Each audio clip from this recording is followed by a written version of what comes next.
بسم اللہ الرحمن الرحیم۔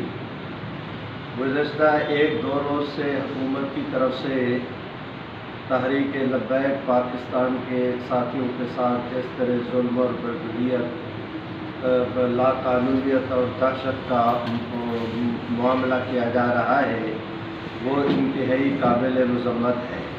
تحفظ ناموس رسالت کے حوالے سے تحریک لبیک پاکستان نے جو مثبت خدمات سر انجام دی، ہم ان کا خیر مقدم کرتے ہیں۔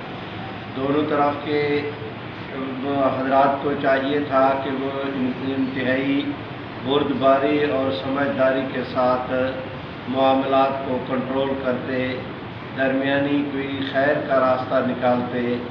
یہ ان کے ساتھ جو ظلم و ستم کیا گیا ہے، ہم اس کی پرزور مذمت کرتے ہیں اور حکومت پر واضح کرتے ہیں کہ ہم اس مسئلہ میں بالکل تحریک لبیک کے ساتھ ہیں۔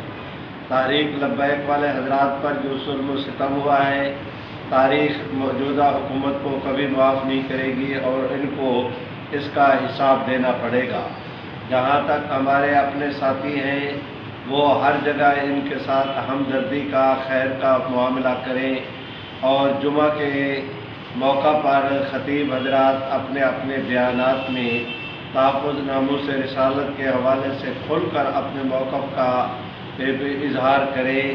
واقعہ میں فرانس نے تحفظ ناموس رسالت کے خلاف دریدہ دہنی کر کے مسلمانوں کے قلوب کو زخمی کیا ہے، اس کا مداوع ہونا چاہیے اور فرانس کے سفیر کو فوری طور پر ناپسندیدہ شخصیت قرار دے کر یہاں سے نکال دینا چاہیے۔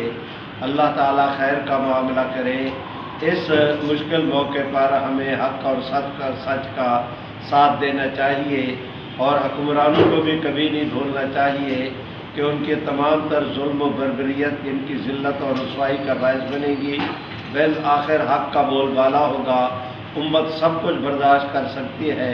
پیغمبر اسلام صلی اللہ علیہ وسلم کے ساتھ ان تحفظ ناموس رسالت کے مسئلے پر کسی بھی قسم کا سمجھوتا کرنے کے لیے تیار نہیں۔ اللہ تعالی ہم سب کو اس پر عمل کی توفیق عطا فرمائے۔